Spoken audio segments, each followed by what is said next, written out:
Pẹ mua đi đi ngay cầm nào ngày nay bay nè vào vòng ồn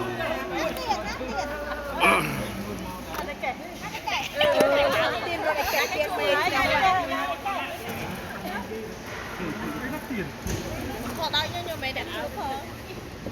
Thật là tin cho đó. Dạ, lỡ miếng này. Miếng miếng này. Cái gì vậy?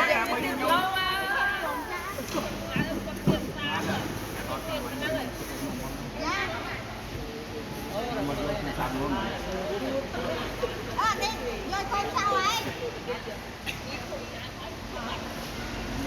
Không có ai vậy?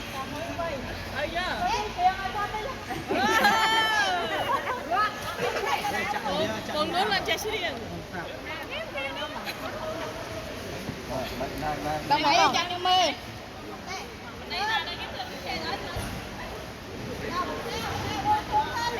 Happy birthday to you. Happy birthday to you.